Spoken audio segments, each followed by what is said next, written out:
Vamos a resumir brevemente lo que hablamos la semana anterior antes de pasar a la segunda parte. Recordarán que a manera de introducción dijimos que íbamos a repasar la historia, pero no con el objetivo de repasar unos datos que pudiéramos memorizar o que pudiéramos olvidar y que fueran fríos, porque a veces la gente toma la historia como algo frío, aburrido, que hay que aprenderse. Bueno, no es esa. La historia es mucho mejor que eso. La historia siempre es algo vivo que nos da lecciones para nuestra propia vida, para que nosotros lo personalicemos, para que lo asimilemos y, por supuesto, para que genere cambios y transformaciones adentro de nosotros.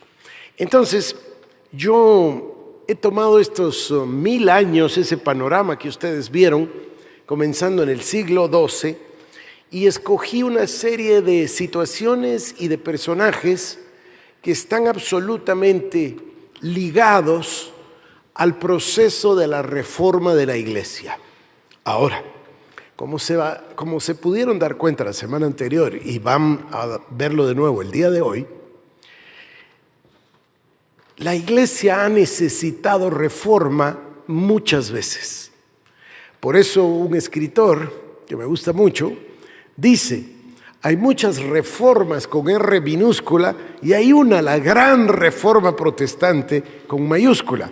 Sí, es verdad que la gran reforma protestante de Lutero y de Calvino, pero si ustedes se fijan, cada tanto tiempo la iglesia baja, voy a decir baja la presencia del Señor, no, baja su relación con el Señor. La iglesia parece que se desvía, la iglesia parece que se pierde. Entonces Dios en su misericordia ha levantado hombres y mujeres para que provoquen esos movimientos reformadores. Esto ha sucedido muchas veces y es quizás lo más importante para enfatizar. Comenzamos entonces con un hombre que se llama Pedro Valdo, que dio lugar a los valdenses allá en el siglo XII. Nació, se recuerdan que lo vimos, en el año 1139. Y experimentó una conversión genuina, maravillosa. Recordarán que yo les comenté que tuvo 3 eventos que le sacudieron su vida. Entonces fue a buscar a su guía espiritual y a pedirle ayuda con esta pregunta: ¿cómo puedo yo ser salvo? ¿Cómo puedo yo estar cerca de Dios? Y él le contestó guiándolo a la parábola del joven rico. Así que eso es lo primero que lo impactó espiritualmente. Por supuesto la leyó. Interesante, yo estaba repasando esto anoche y pensando que les dije, y quisiera repetirlo, que para el siglo XVI, estamos hablando del año 1500, solo el 2% de la población sabía leer y escribir. Quiere decir que el 98% eran analfabetos. Y además, como si eso fuese poco, la Biblia no estaba disponible en el idioma de los diferentes países, sino que estaba disponible en latín. Y latín no era el idioma ni de Francia, ni de Inglaterra, ni de ninguno de ellos. El latín era el idioma de la gente educada. La gente muy educada aprendía latín. Por supuesto, la iglesia, los frailes, todos los sacerdotes, etcétera, hablaban en latín, porque así lo aprendían y estaba ahí la versión de la Vulgata, la versión de la Biblia en latín. Así que eran muy pocas las personas que podían en realidad leer la Biblia así, de primera mano, como ese privilegio inmenso que todos nosotros tenemos. Entonces, Pedro Valdo era un hombre educado, era un empresario, un comerciante, se cuenta que se dedicaba a los textiles y que era una persona muy acomodado en el sentido económico y además muy educado. Bueno, él entrega la vida a Cristo a través de la parábola del joven rico, como les decía. Y entonces se dedica entonces hace lo que la Biblia dice y separa su dinero en 3 porciones. Entonces recuerdan ustedes de la parábola del joven rico. Entonces decide que va a seguir a Dios y que se va a deshacer del dinero. Entonces toma una porción del dinero y se lo deja a la esposa para que la esposa y los hijos puedan vivir. Toma una porción, una segunda porción muy pequeña del dinero, que es la que más nos impresiona a nosotros, y ese dinero lo usó con el objetivo de contratar quien pudiese comenzar una traducción de la Biblia al idioma de la gente, al idioma del pueblo, no al latín elevado para los que no podían entenderlo, sino en el idioma corriente. Incluso, a falta de esperar tanto tiempo para traducirla, entonces todos los días imprimía lo que habían traducido y la gente era feliz recibiendo un versículo, recibiendo 2 versículos, pero pudiendo oír o leer la palabra de Dios directamente y en su idioma. De esta forma, Baldo es el primero entonces que pone la supremacía o la preeminencia de la palabra sobre todas las cosas y además quiere que la palabra esté disponible para todas las personas en su propio idioma. Él, por su lado, y la tercera parte del dinero la dio a los pobres y se dedicó a predicar y a servir al Señor. Y tenía una prédica, parece que los biógrafos nos dicen que solo una prédica tenía. Eso no debe ser nada malo. Imagínense ustedes predicar siempre el mismo mensaje, le encuentran todos esos lados. Yo no sé si saben de un predicador que se llamó Jonathan Edwards. Jonathan Edwards solía predicar a los pobres pecadores en las manos de un Dios lleno de ira contra el pecado. Y lo predicó 5,000 veces el mensaje, el sermón. Y cuando empezaba a describir las llamas del infierno, esto son cosas reales lo que le estoy diciendo, la gente era tan vívida la descripción que las personas se agarraban de las bancas creyendo que podían caer en ese abismo del infierno. Una cosa maravillosa. Eso pasa cuando predicas 5,000 veces el mismo mensaje. Pero Baldo entonces se dedicó a predicar el mensaje que a nosotros nos gusta tanto y nos impresiona tanto en Mateo 6:24, el mensaje que dice: nadie puede servir a 2 señores, porque si sirve a uno va a despreciar al otro. ¿Recuerdan el pasaje? Entonces, Pedro Baldo se convierte en el siglo XII en el primero de estos reformadores que nos impresiona tanto y nos deja estas lecciones. La palabra traducida al idioma del pueblo, la preeminencia de la palabra sobre todas las cosas. Luego el mensaje, clarísimo, nadie puede servir a 2 señores. Y el uso, y esto a mí me impresiona, miren, esto es 1000 años. Y él fue el primero que designó predicadores laicos para que pudiesen ir a todas partes y llevar el mensaje del Evangelio. Ese es Pedro Baldo en el siglo XII, ustedes se recordarán que ya lo vimos. Luego pasamos nosotros a ese hombre extraordinario inglés que se llamó John Wycliffe. Ahí ya estamos en el siglo XIII, siglo XIV. Él nació en 1330 y murió en 1384, siglo XIV. Él se le suele llamar, como les conté, el lucero de la mañana. ¿Por qué? Porque a él se le da el nombre del precursor de la Reforma Protestante. A pesar de que Baldo pues, es casi 200 años antes. John Wycliffe tenía una pasión porque la palabra fuese superior a todas las cosas. Otra vez, si se fijan, hay aquí un elemento repetitivo.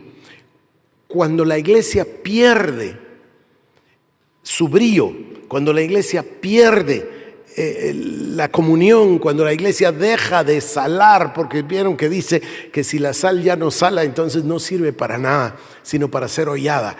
Bueno, cuando la iglesia entra en esa situación, cuando se diluye, cuando se pierde, voy a dejarlo ahí, se debe casi siempre o siempre a la ausencia de la palabra de Dios. Se empiezan a predicar ideas, se empiezan a predicar diferentes conceptos, incluso se convierte en un espectáculo, un show, pero no está la enseñanza real de la palabra de Dios. Entonces no es de extrañar que cada uno de estos movimientos reformadores pues pusiese a la palabra en el primer lugar para regresar, para retornar a la pureza del mensaje del Evangelio. Wycliffe es exactamente eso. Además, Wycliffe busca, otra vez igual que Baldo, que la palabra llegue en el idioma del pueblo. Y él mismo comienza la traducción de la Biblia, que años después va a terminar otro inglés que también se llama Juan, porque muchos se llaman Juan, ¿verdad? Y Tyndale va a terminar la traducción de la palabra. Así que Wycliffe, otra vez, la preeminencia de la palabra de Dios sobre todas las cosas. A esto nosotros le damos un nombre ahora y le llamamos una cosmovisión cristiana, una cosmovisión bíblica, una cosmovisión escritural. Es un concepto muy profundo y lo voy a decir bien despacio. Obtener una cosmovisión bíblica implica reconocer la preeminencia de la palabra de Dios sobre toda la creación. Número 2, que la palabra de Dios rige sobre todo lo que hacemos. Número 3, que la palabra de Dios tiene una respuesta para todas nuestras preguntas. Número 4, que la palabra de Dios debe ser entonces la medida por medio de la cual nosotros medimos, conocemos, percibimos e interpretamos todas las cosas. Quiere decir que si tengo una pregunta acerca de una cosa que a lo mejor parece mundana o trivial, voy a poner un caso de los impuestos o mi relación con la municipalidad o mi relación con la ley, la palabra de Dios tiene la respuesta para mí. Si me estoy preguntando acerca de salud o me estoy preguntando acerca de nutrición, la palabra de Dios tiene una respuesta para mí. En todas las cosas, voy a pensar ahora en el matrimonio, o voy a pensar en la paternidad, voy a pensar en nuestros hijos, o voy a pensar en nuestros padres. La palabra de Dios tiene una guía para todas las cosas de nuestra vida. Bueno, Wycliffe es, un fundamento, una columna en ese edificio, el edificio de la preeminencia de la palabra de Dios y el deseo de que la palabra de Dios llegue directamente a todas las personas. ¿Y qué quiere decir directamente? Recuerden que si tenían ustedes 98% de analfabetos, entonces la manera como ellos obtenían la palabra era a través de alguien más. Eso es una forma indirecta. Bueno, pues Wycliffe, igual que Lutero, igual que Hus, igual que Baldo, lo que pretendían, lo que querían, y que por cierto lograron cada uno de ellos, es que la palabra de Dios llegara a la persona de forma que la persona pueda recibir la instrucción directamente de Dios a través de la palabra iluminada por el Espíritu Santo. Wycliffe es el primero que, era un escritor prolífico, por cierto, pero es el primero que escribe y usa la expresión la necesidad de reformar la iglesia. Es la misma necesidad que vio Baldo, es la misma necesidad que va a haber Lutero, es la misma necesidad que va a haber Calvino, es la misma necesidad que nos va a llevar hoy hasta el siglo XX e incluso el siglo XXI. Es la misma necesidad y las personas se levantan y han generado esos movimientos reformadores porque desean ver a la iglesia en su esplendor para ser la novia del Cordero. Ese es en realidad el interés. Entonces Wycliffe, de nuevo, la preeminencia de la palabra. Número 2, traducir la palabra al idioma del pueblo. Número 3, el deseo de reformar la iglesia. Y ahora nos vamos a topar con otro concepto que ya vimos la semana anterior. Wycliffe es un hombre que va de niño a estudiar y luego su licenciatura en la Universidad de Oxford y después su maestría y después su doctorado y después llega a ser el rector del Colegio Balliol ahí en la Universidad de Oxford. Es decir, ¿qué valor le da él a la educación? Pues todo el valor, ¿no? Todo el valor. Y eso lo vamos a encontrar una y otra vez en estos hombres de Dios. Y fíjense que se le atribuye a Wycliffe el movimiento de los Lollardos. Lollardo fue un nombre peyorativo, pero al final se quedó para aquellos predicadores laicos que, igual que Baldo, un par de siglos antes, Wycliffe mandó por todas partes para que predicaran la palabra de Dios. Ahora hay algo interesante aquí, muy interesante. Esos jóvenes Lollardos Esos jóvenes predicadores, esos jóvenes que fueron a llevar el evangelio, eran estudiantes ahí mismo en la Universidad de Oxford. O sea que su mensaje era un mensaje educado, un mensaje elevado, un mensaje que podía verdaderamente levantar al pueblo. Luego tenemos un tercero que vimos la semana anterior, allá en la República Checa, en la ciudad de Praga, que se llama, otra vez Juan, ¿verdad? Juan Hus. Juan Hus viene siendo un discípulo de Wycliffe. Les hablé cómo mandó a su amigo armenio a traer los escritos y cómo los tradujeron al idioma checo. Él creía en la palabra sobre todas las cosas. Otra vez la preeminencia de la palabra. El mismo deseo de traducir la Biblia al idioma de la gente. Avanzó, les conté que tuvimos la dicha de estar en la capilla, que todavía está, donde predicaba y donde echó mano por primera vez de los métodos o recursos audiovisuales. Porque mandaba pintar, les conté en la pared, mandaba pintar los himnos, la letra y la música de los himnos que cantaban para el Señor, para adorar a Dios. Y también mandaba a pintar cuadros relativos al pasaje del cual iba a predicar. Así que la gente podía verlo y podía cantar y repetir la música, etcétera, como se los acabo de decir. Hus también fue educado en la Universidad Carolingia y también llegó a ser el rector de la universidad. Otra vez, de nuevo, el mismo elemento, la preeminencia de la palabra y la educación. Y también hace ver la necesidad de reformar la iglesia. Lo que ellos veían no tenía una semejanza a lo que leían en la Biblia. Y eso es lo que sucede. El mensaje se empieza a diluir. Las ideas comienzan a mezclarse con la pureza de la palabra de Dios y se pierde lo que se denomina la predicación expositiva de la palabra de Dios. Para que nosotros podamos experimentar una reforma, para que nosotros podamos ver la iglesia del libro de Hechos aquí en medio de nosotros, es imprescindible la predicación de lo que Pablo llamó el consejo completo del Evangelio de Jesucristo. No la predicación selectiva. ¿Qué es la predicación selectiva? La predicación selectiva son ciertas ideas que nos gustan y las predicamos, pero otros versículos los escondemos porque no son tan agradables. El ser humano no tiene ninguna autoridad para escoger lo que sí o lo que no. Y ahora llegamos al siglo XVI, a ese hombre gigante que se llamó Martín Lutero en Alemania. ¿Y de qué nos habla Lutero?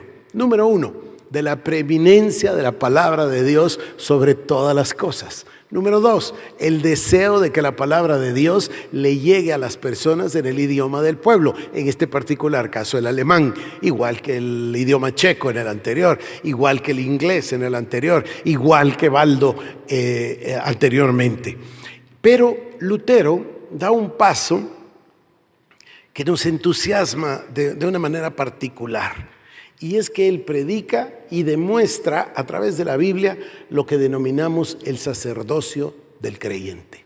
Todos nosotros somos ministros competentes de un nuevo pacto. No solamente una persona, no solamente el sacerdote, no solamente el pastor, no solamente el predicador. Todos nosotros estamos llamados para ejercer un ministerio para el Señor Jesucristo. Eso es algo que verdaderamente es importante, porque no se trata de que hay unos que sirven a Dios y otros que miran. No, en el reino de Dios no hay observadores.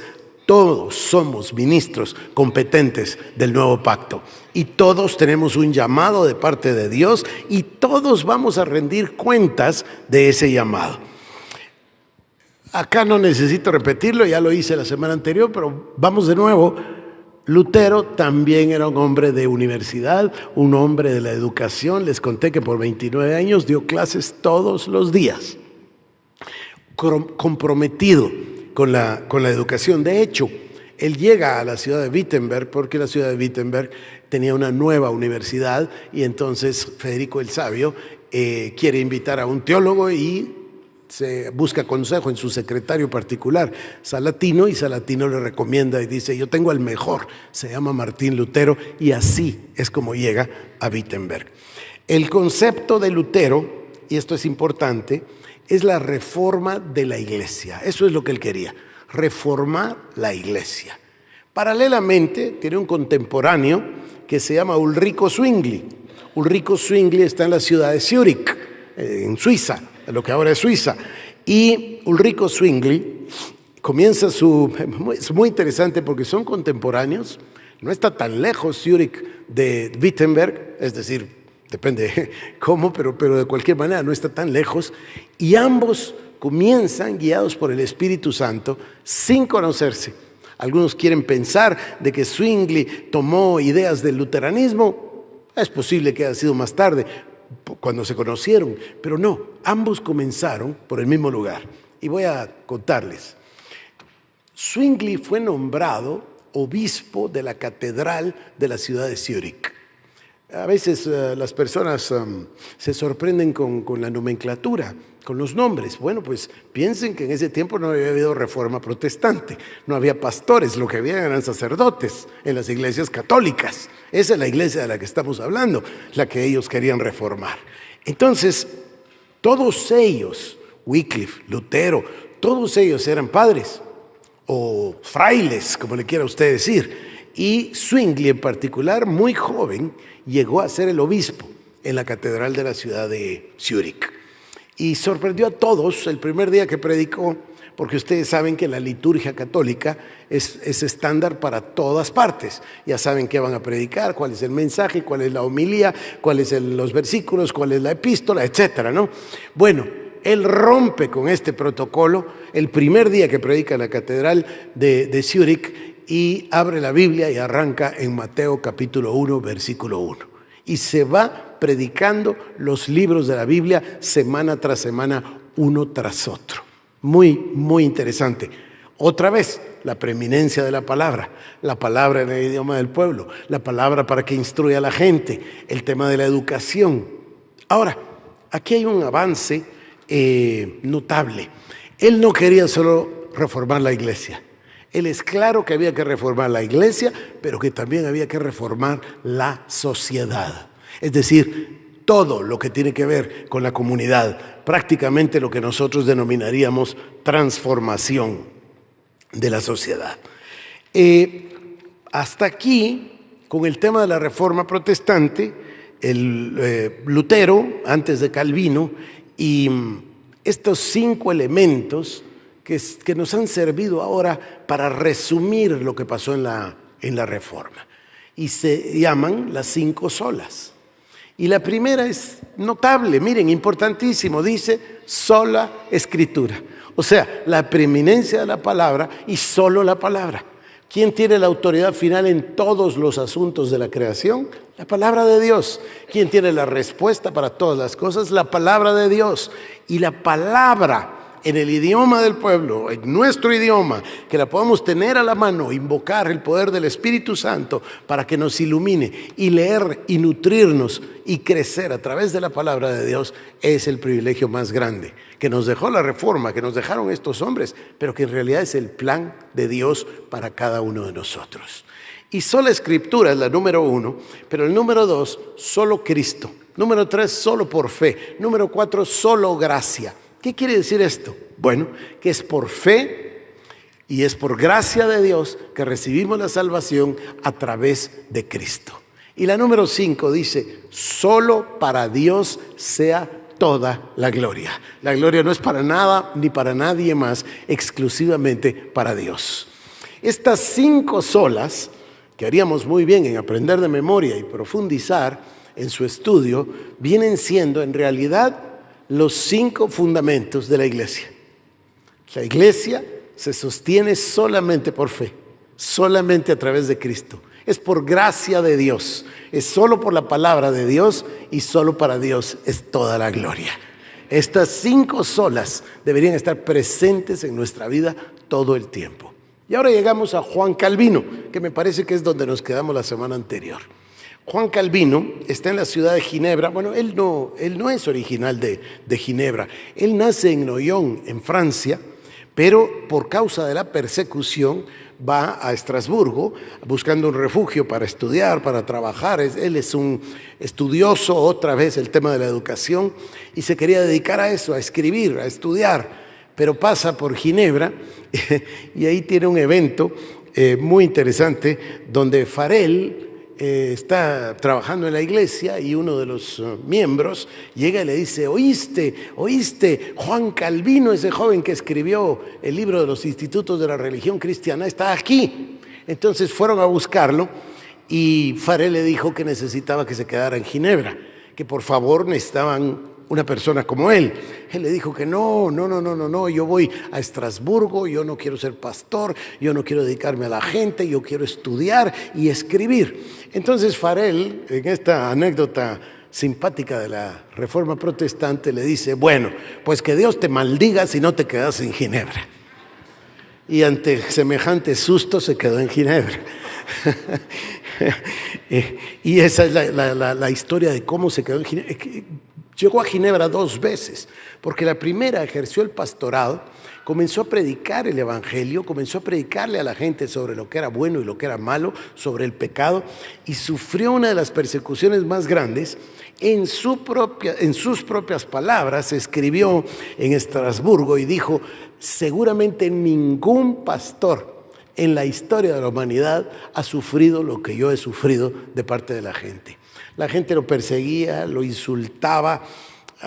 No voy a contarles cosas, pero de verdad la ciudad lo odiaba porque amaba tanto el pecado. O sea, la sociedad estaba inmersa en el pecado. Y de repente este señor les empezó a predicar y a predicar y a predicar y a predicar la palabra de Dios, el llamado para el arrepentimiento. Y entonces, al final, lograron expulsarlo de Ginebra. Y se fue a Estrasburgo y después la ciudad lo tuvo que llamar, pedirle que por favor regresara. Y regresó empoderado ya para poder llevar a cabo los cambios y las transformaciones propias de la Reforma. ¿Qué distingue a Calvino? Otra vez el mismo tema, la preeminencia de la palabra. Ahora, Lutero quería reformar la iglesia. Zwingli quería reformar la sociedad también, además de la iglesia. Bueno, Calvino lo quería reformar todo.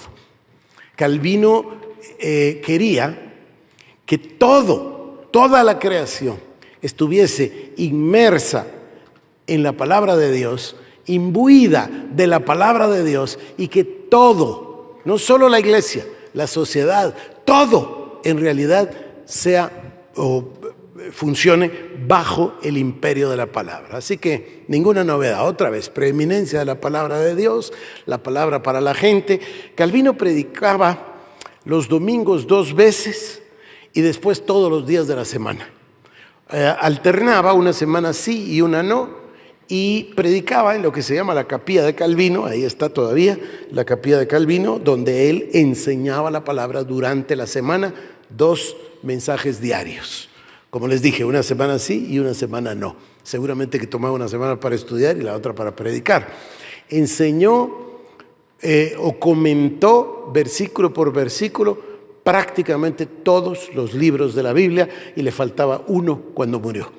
Así que tenemos nosotros los textos para estudiar a Calvino en toda la palabra, en todos sus comentarios de la Biblia.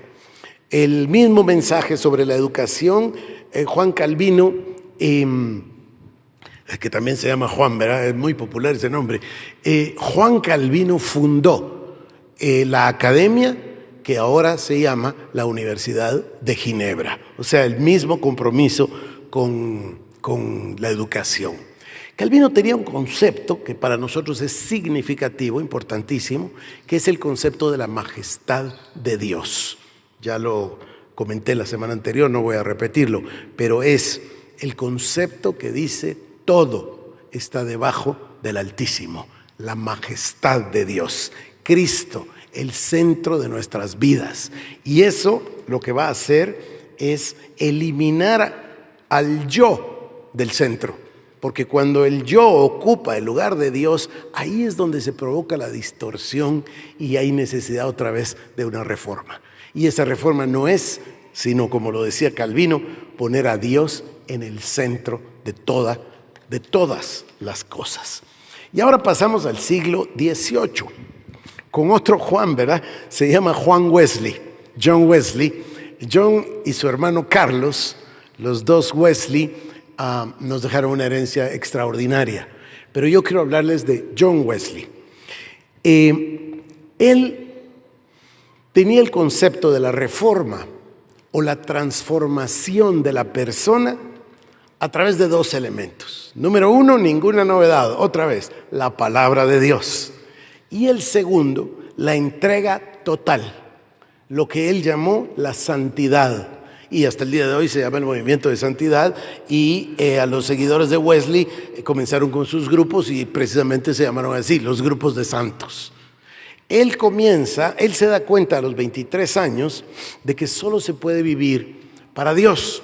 Y hace si ustedes lo pueden leer, es maravilloso el documento donde cuenta su experiencia. Y dice, entonces descubrí que hay que elegir un sacrificio. Uno puede vivir para Dios o puede vivir para el diablo. O puedo vivir para mí, que es igualito que vivir para el diablo. ¿Por qué? ¿Por qué es igual vivir para el diablo que vivir para mí? Porque no es vivir para Dios. Y todo lo que no es vivir para Dios es inaceptable. Entonces ahí se da cuenta él y elabora este concepto que después lo va a escribir en muchísimos documentos, el concepto de la entrega total. La entrega total a partir de la palabra de Dios y lo que se va a denominar la santidad. Él se da cuenta otra vez, se da cuenta de la necesidad de reforma en la iglesia. Se da cuenta de que hay necesidad de vivir exclusivamente para Cristo. Y entonces, siendo universitario, él forma grupos con sus compañeros estudiantes. Y el lema de él a mí verdaderamente me cautiva, verdaderamente me impresiona, la visión, la misión, como ustedes le quieran decir.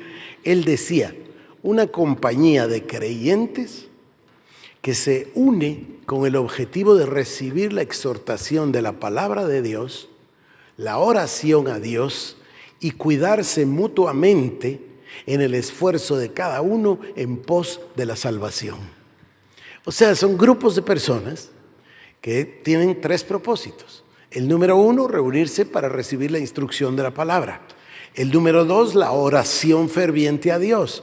Y el número tres, a cuidarse los unos a los otros en el esfuerzo que cada uno está realizando en pos de la salvación. Esto a mí me parece una cosa extraordinaria. ¿De qué está hablando? Está hablando de que nuestra salvación es un trabajo continuo. ¿O acaso no dice, el que persevera hasta el fin será salvo?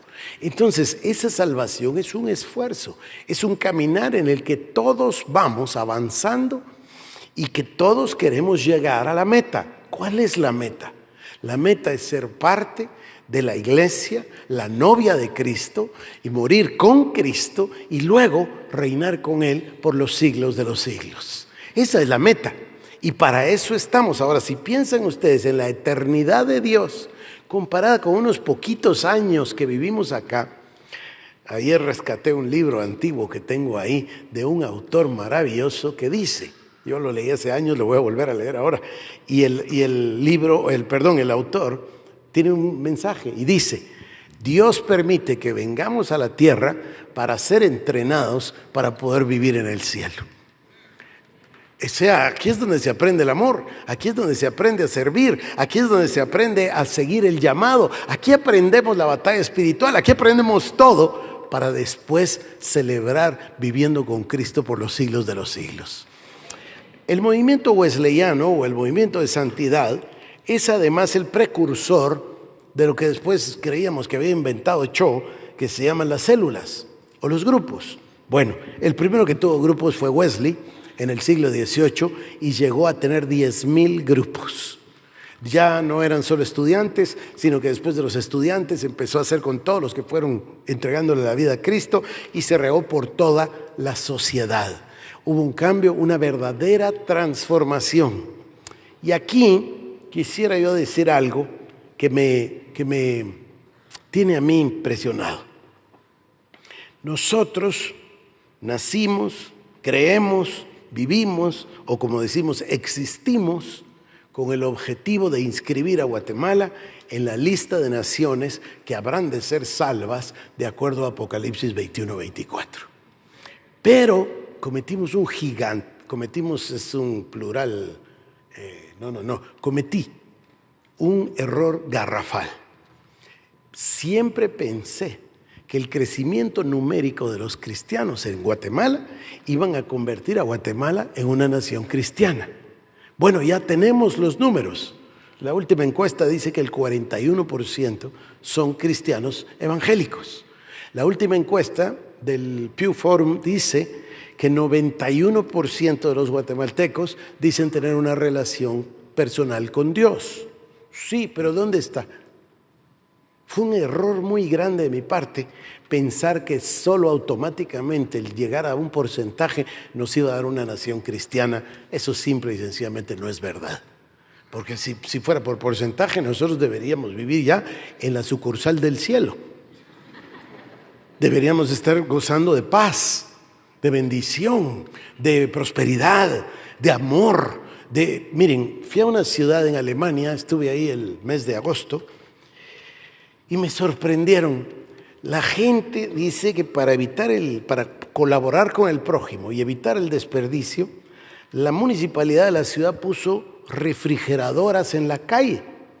Entonces la gente, cuando termina de cocinar o de comer, prepara lo que le sobró, pan, comida, etcétera, y lo va a dejar a la refrigeradora para que los que pasen por el camino y tengan necesidad solo tomen lo que necesitan. Me parece una cosa extraordinaria, ¿o no? Solo que el número de creyentes de ellos no llega ni al 1%. Entonces uno se confunde. Bueno, mi error fue haber carecido de un plan. Y esta vez no vamos a cometer el mismo error. La visión sigue siendo la misma, la meta sigue siendo la misma, hay que desarrollar un plan. Y tenemos que crear una compañía de creyentes que hagan un esfuerzo en pos de la salvación y que se unen periódicamente con el objetivo de estudiar y recibir la palabra de exhortación, la Biblia. Número 2, de orar juntos. Y número 3, de cuidarse unos a otros en el esfuerzo común en pos de la salvación.